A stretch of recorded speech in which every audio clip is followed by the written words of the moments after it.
আসসালামু আলাইকুম প্রিয় শিক্ষার্থীরা, আজকে আমরা পড়ব অষ্টম শ্রেণীর বিজ্ঞান অধ্যায় ৪ উদ্ভিদের বংশবৃদ্ধি। এই অধ্যায়টা অনেক বেশি গুরুত্বপূর্ণ, কারণ আমাদের প্রত্যেকটা ক্লাসে এই অধ্যায়ে যে টপিকগুলো আছে সেগুলো থাকবে। উদ্ভিদের বংশবৃদ্ধির জন্য প্রজননটা অনেক বেশি গুরুত্বপূর্ণ। তো আমরা আজকে জানবো প্রজননটা কি। যে প্রক্রিয়ায় জীব তার প্রতিরূপ বা বংশধর সৃষ্টি করে, যে জটিল প্রক্রিয়ায়, তাকে প্রজনন বলে।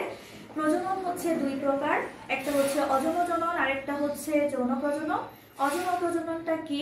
যে প্রজনন প্রক্রিয়ায় দুটি ভিন্ন ধর্মী জনকোষের প্রয়োজন ছাড়াই, ভিন্ন ধর্মী জনকোষের মিলন ছাড়াই জনন সম্পন্ন হয়, তাকে অযৌন প্রজনন বলে। অর্থাৎ শুক্রাণু এবং ডিম্বাণুর মিলন ছাড়াই যে জননটা হয় সেটাই হচ্ছে অযৌন প্রজনন। এই অযৌন প্রজননটা ঘটে মূলত নিম্ন শ্রেণীর উদ্ভিদে। নিম্ন শ্রেণীর উদ্ভিদগুলো কি কি? সেগুলো হচ্ছে যে মিউকর, স্পাইরোগাইরা, প্যানিসেলিয়াম। এই অঙ্গজ প্রজননটা দুই ভাবে হয়, একটা হচ্ছে যে স্পোর উৎপাদন, আরেকটা হচ্ছে অঙ্গজ জনন। এই স্পোর উৎপাদনটা কি? স্পোর উৎপাদনটা হচ্ছে দেহকোষটা পরিবর্তিত হয়ে একটা থলি তৈরি করে, যাকে অণুজীববাহী থলি বলা হয়। এই থলিতে অনেকগুলো অণুবীজ তৈরি হয়। এই অণুবীজগুলো কখনো অনেকগুলো থাকতে পারে, কখনো একটাও থাকতে পারে। ও বাহিরে যে অণুবীজগুলো তৈরি হয় এগুলোকে বহি অণুবীজ বলে। মিউকর যে উদ্ভিদটা, তার অণুবীজ যে থলি, সেখানে অনেকগুলো অণুবীজ থাকে। আর পেনিসেলিয়াম সেটা হচ্ছে যে বহি অণুবীজগুলো যখন থলির বাহিরে তৈরি হচ্ছে তখন তাকে বহি অণুবীজ বলে। এই বহি অণুবীজের কিছুকে কর্নিডিয়া বলা হয়। এই কর্নিডিয়ার মাধ্যমে পেনিসেলিয়াম উদ্ভিদটা বংশবৃদ্ধি করে থাকে। এরপরে আমরা পড়ব অঙ্গজ প্রজননটা কি। যে জনন প্রক্রিয়ায় কোনো প্রকার স্পোর বা রেণু সৃষ্টি না হয়ে দেহের অংশ খণ্ডিত হয়ে বা রূপান্তরিত হয়ে একটা নতুন উদ্ভিদ সৃষ্টি হয়, তাকে অঙ্গজ প্রজনন বলা হয়। অঙ্গজ প্রজননটা যখন স্বতঃস্ফূর্তভাবে ঘটে তখন তাকে প্রাকৃতিক অঙ্গজ প্রজনন বলে। আর এই অঙ্গজ প্রজননটা যখন কৃত্রিম উপায়ে করা হয় তখন তাকে কৃত্রিম অঙ্গজ প্রজনন বলা হয়। প্রাকৃতিক অঙ্গজ প্রজনন গুলো চার ভাবে হয় মূলত: মূলের মাধ্যমে, রূপান্তরিত কাণ্ডের মাধ্যমে, পাতার মাধ্যমে, দেহখণ্ডায়নের মাধ্যমে। দেহখণ্ডায়নের মাধ্যমে যে অঙ্গজ প্রজননটা হয় সেটা হয় যে মূলত মিউকর, স্পাইরোগাইরাতে।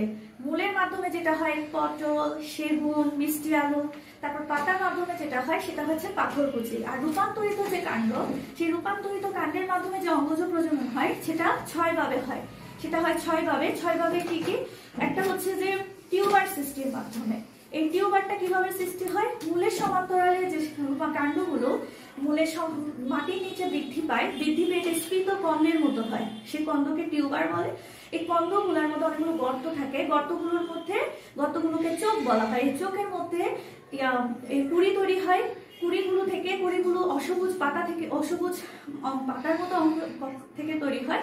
সেগুলো থেকে এই কুড়িগুলো থেকে এক একটা কন্দ থেকে এক একটা নতুন উদ্ভিদের তৈরি হয়। এটার উদাহরণ হচ্ছে আলু। এরপর আছে রাইজোম।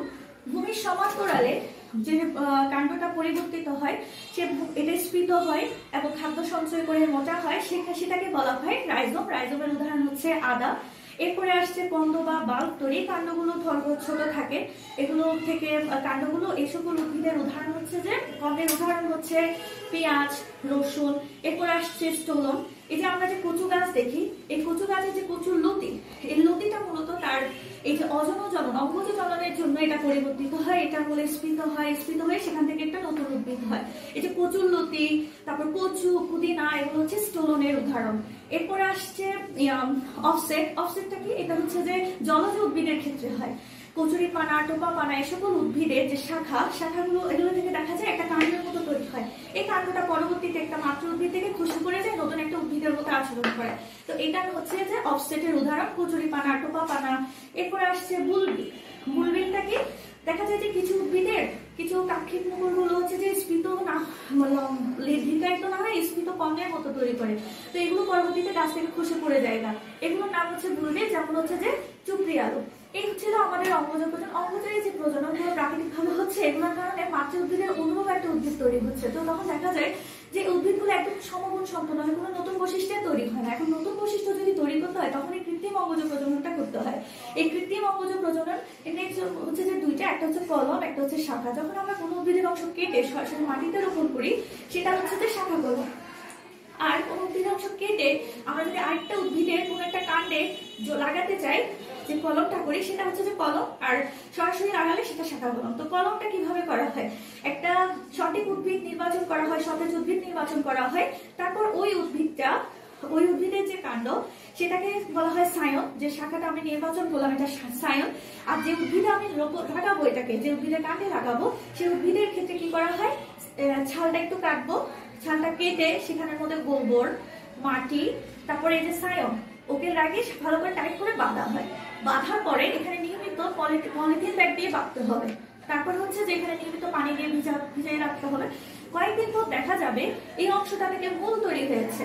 আর এই মূল সহ যে কাণ্ডটা সেটা কেটে মাটিতে লাগিয়ে দিলে তখন একটা নতুন উদ্ভিদ হবে। এটা হচ্ছে যে উদ্ভিদের শাখা কাণ্ড, মানে কলম। এটা হচ্ছে কলম।